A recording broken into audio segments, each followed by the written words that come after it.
Supreme court ने केजरीवाल को अंतरिम जमानत दी।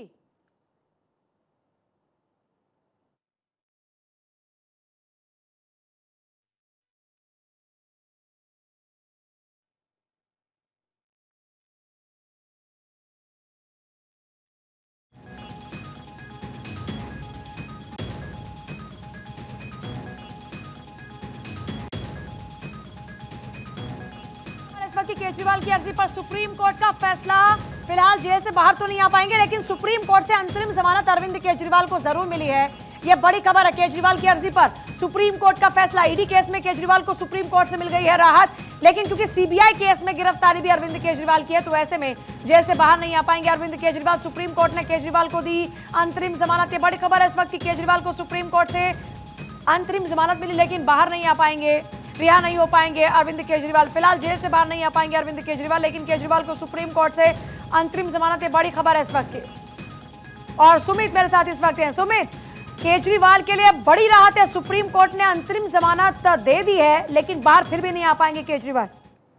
जी बिल्कुल पूजा, देखिए केजरीवाल की जो गिरफ्तारी को चुनौती देने वाली जो याचिका थी उसको सुप्रीम कोर्ट ने लार्जर बेंच को रेफर कर दिया है, यानी कि बड़ी बेंच अब उस मामले में कुछ मुद्दों की सुनवाई करेगी। लेकिन तब तक सुप्रीम कोर्ट ने ईडी केस में केजरीवाल को अंतरिम जमानत दे दी है।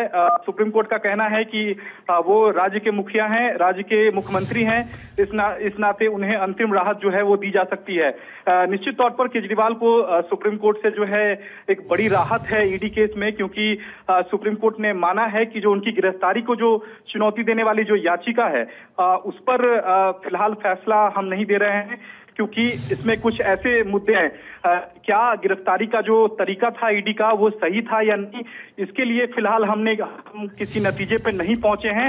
इसलिए गिरफ्तारी के मुद्दे को लेकर कुछ ऐसे मुद्दे हैं जिसको हम लार्जर बेंच यानी कि बड़ी बेंच के पास रेफर कर रहे हैं, यानी कि बड़ी बेंच अब सीएम केजरीवाल की गिरफ्तारी को चुनौती देने वाली जो याचिका है उस पर आगे सुनवाई करेगी।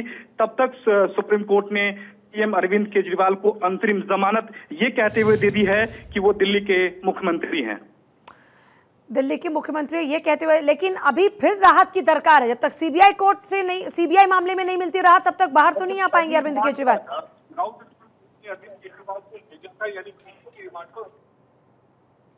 सुमित, आप सुन पा रहे हैं क्या? शायद संपर्क उससे हमारा नहीं हो पा रहा। बहुत शुक्रिया सुमित आपका फिलहाल पूरी जानकारी के लिए।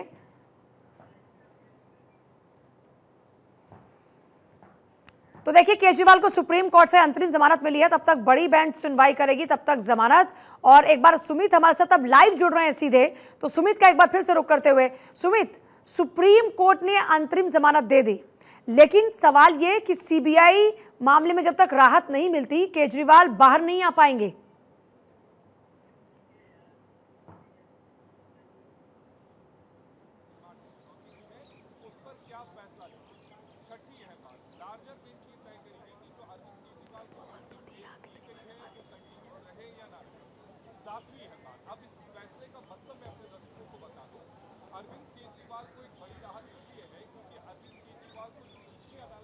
सुमित, आप सुन पा रहे हैं क्या?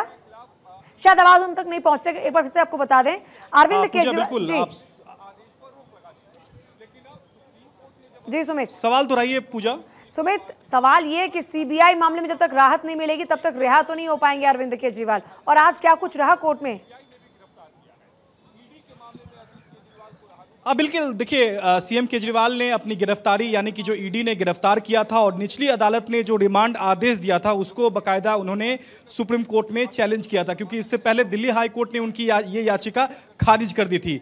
सुप्रीम कोर्ट ने अरविंद केजरीवाल की याचिका पर फैसला सुनाते हुए साफ किया है कि गिरफ्तारी के ऐसे कुछ मुद्दे हैं जिस पे हम किसी नतीजे पर नहीं पहुंच सके हैं। ऐसे में इस याचिका को हम लार्जर बेंच के पास भेज रहे हैं, यानी कि बड़ी बेंच के पास। Interim bail, and the matter has been referred to the larger bench on the issue of whether the arrest was needed or not needed, and about the section 19 interpretation etc. The matter has been referred to the larger bench.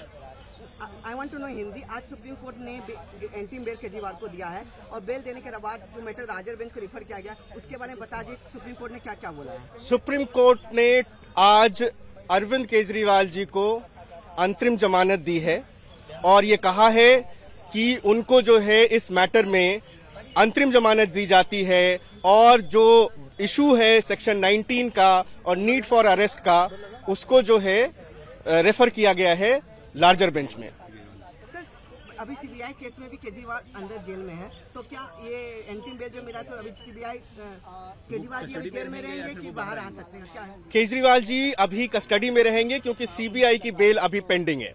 Sir, can you explain in English about this? The CBI bail is still pending, so until or unless he was granted bail in that, he will remain in custody till that time. So, आप ये judgement को किस प्रकार से देखते हैं? This is a victory. This is a great judgment, and it is a very historical judgment.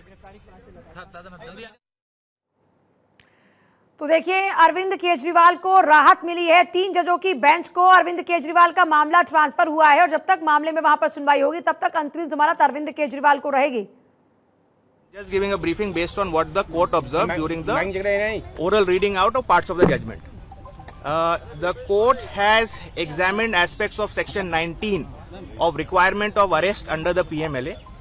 There were certain legal issues which arose from that, which especially in the context of whether there is a requirement of necessity of arrest in addition to the requirement of section 19 which are stipulated in that section.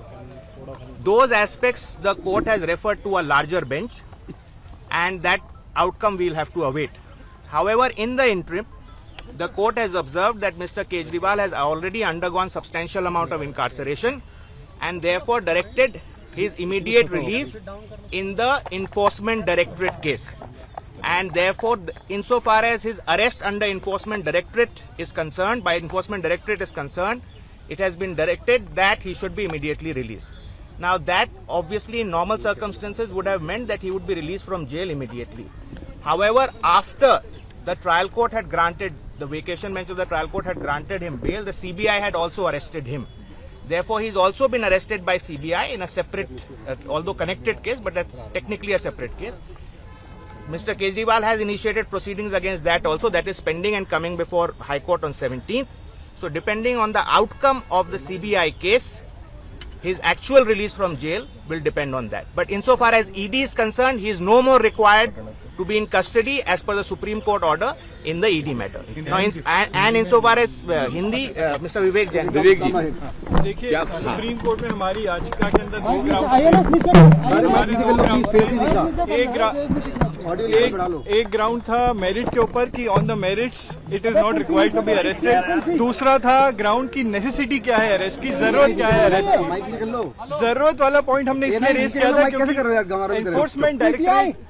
Enforcement directorate के पास evidence बहुत पहले से थे, इसलिए हमने एक question raise किया था कि नेसेसिटी ऑफ अरेस्ट की जरूरत कहां से आ गई जब आपके पास एविडेंस बहुत पहले से थे। सुप्रीम कोर्ट ने हमारी याचिका पे ये क्वेश्चन कंसीडर किया है कि हाँ, necessity of arrest should have been considered. IO को कंसीडर करना चाहिए था कि जरूरत है या नहीं है अरेस्ट करने की, और इसी पॉइंट के ऊपर सुप्रीम कोर्ट ने नेसेसिटी ऑफ अरेस्ट के ऊपर की जरूरत थी या नहीं थी, आईओ ने अपनी जो उनका डिस्क्रेशन है सही तरीके से एक्सरसाइज किया है या नहीं किया है, ये सोचते हुए कि जरूरत है या नहीं है, इस क्वेश्चन को उन्होंने लार्जर बेंच के ऊपर रेफर कर दिया है। लार्जर बेंच इसके पैरामीटर्स निकालेगी कि भाई नेसेसिटी ऑफ अरेस्ट का क्या मतलब है और आईओ को क्या क्या सोच के और जरूरत है अरेस्ट की या नहीं है, इसके ऊपर देखकर ही अरेस्ट करना है। अब क्योंकि मामला अब लार्जर बेंच में लंबित हो गया है, इसलिए सुप्रीम कोर्ट ने कहा है क्योंकि बहुत देर से अनसाइड है, 21 मार्च से वो अंदर है, इसलिए पीएमएलए वाले मैटर के अंदर उन्हें इंतरिम जमानत दी जाती है और पीएमएलए वाले मैटर के अंदर अब अरविंद केजरीवाल को बेल मिलेगी। As far as CBI is concern, CBI का मैटर अभी भी लंबित है, उसके अंदर हमारी याचिका हाईकोर्ट के अंदर अभी पेंडिंग है जो 17 तारीख को आ रही है। उस पर डिपेंड करेगा कि वो एक्चुअल में केजरीवाल साहब बाहर आएंगे या नहीं आएंगे। As far as PMLA is concern, the matter is over. As far as his interim bail is concern, he is out on bail. Thank you sir. देखिए, केजरीवाल का मामला 3 जजों की बेंच को ट्रांसफर होगा और आप सभी की बातों को सुन रहे हैं, लेकिन अभी क्योंकि सबसे इंपॉर्टेंट पॉइंट ये है कि जब तक सीबीआई मामले में भी अरविंद केजरीवाल को राहत नहीं मिलती है तब तक अरविंद केजरीवाल बाहर नहीं आ पाएंगे।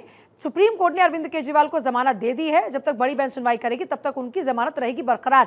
और सुमित लगाते बने हैं। सुमित, बाकी की डिटेल्स आप दीजिएगा। बिल्कुल पूजा, देखिए जो पीएमएलए का जो सेक्शन 19 है जिसमें ईडी को गिरफ्तारी का अधिकार है, अब उसमें कुछ लीगैलिटीज को जो है इशू को फ्रेम करने के लिए सुप्रीम कोर्ट ने लार्जर बेंच को ये पूरा मामला भेजा है। तब तक सुप्रीम कोर्ट ने कहा है कि वो 90 दिनों से जेल में बंद हैं केजरीवाल, और राज्य के मुखिया भी हैं, दिल्ली के मुख्यमंत्री भी हैं। ऐसे में उन्हें अंतरिम जमानत दी जाती है। हालांकि जब फैसला सुनाया जा रहा था उस वक्त सॉलिसिटर जनरल जो तुषार मेहता कोर्ट रूम में मौजूद थे, उन्होंने अंतरिम जमानत का विरोध किया, लेकिन जस्टिस संजीव खन्ना और जस्टिस दीपांकर दत्ता की जो दो जजों की जो बेंच थी, उन्होंने कहा कि अंतरिम जमानत हम इस आधार पर दे रहे हैं क्योंकि वो पिछले 90 दिनों से जेल में हैं, और जहां तक सबूत की बात है इस पूरे मामले में लगभग ईडी जांच कंप्लीट कर चुकी है, लिहाजा अरविंद केजरीवाल को अब जेल में रखने का कोई आधार फिलहाल दिखता नहीं है, खासकर ईडी केस में। हालांकि सीबीआई केस में वो अभी भी न्यायिक हिरासत में जेल में है, जिसमें दिल्ली हाई कोर्ट में 17 जुलाई को सुनवाई होनी है। और निश्चित तौर पर जिस तरह से पीएमएलए यानी कि मनी लॉन्ड्रिंग मामले में जिस तरह से अरविंद केजरीवाल को अंतरिम जमानत मिल गई है, आने वाले दिनों में ये संकेत जरूर मिल गए हैं पूजा कि अब इस मामले में ये सीबीआई केस में भी उन्हें जमानत जो है वो मिल जाएगी। क्योंकि आपको पता है कि जो पीएमएलए का जो सेक्शन 45 है, अगर उसको दरकिनार करते हुए सुप्रीम कोर्ट अगर जमानत दे रहा है तो सीबीआई केस में भी आसानी से जमानत जो है वो मिल जाएगी अरविंद केजरीवाल को। हालांकि दिल्ली हाई कोर्ट से अगर उन्हें राहत नहीं मिलती है तब सुप्रीम कोर्ट उन्हें आना होगा, और सुप्रीम कोर्ट से जो है कुछ इसी आधार पर जो है अंतरिम जमानत सीएम केजरीवाल को मिल सकती है। तो निश्चित तौर पर एक बड़ा झटका यहाँ ईडी के लिए कहा जा सकता है, क्योंकि लगातार ईडी यहाँ विरोध कर रही थी। ईडी का यह भी कहना था कि अरविंद केजरीवाल दिल्ली के मुख्यमंत्री हैं, अगर वो जेल से बाहर आएंगे तो सबूतों को और गवाहों को प्रभावित कर सकते हैं। यहां तक कि अभी ट्रायल शुरू होना है, ट्रायल को भी प्रभावित कर सकते हैं। लेकिन यहां सभी बातों को दरकिनार किया है सुप्रीम कोर्ट ने। ईडी की इस दलील को खारिज कर दिया है कि इस पूरे मामले में अरविंद केजरीवाल ट्रायल को प्रभावित कर सकते हैं। कोर्ट ने माना है कि इस मामले में चूंकि 2 साल से लंबे समय से जांच चल रही है, और ऐसे में अब लगता नहीं है कि अरविंद केजरीवाल अगर जेल से बाहर आएंगे तो सबूतों और गवाहों को टैंपरिंग कर सकते हैं। कुछ यही वजह रही है कि सुप्रीम कोर्ट ने अरविंद केजरीवाल को पीएमएलए केस में जमानत दे दी है, यानी कि मनी लॉन्ड्रिंग ईडी केस में अरविंद केजरीवाल को अब जमानत मिल गई है। इसका साफ मतलब है कि अब सीबीआई केस में भी उनकी रिहाई का जो रास्ता है वो जल्द साफ हो पाएगा। पूजा, बहुत शुक्रिया सुमित आपका फिलहाल पूरी जानकारी के लिए।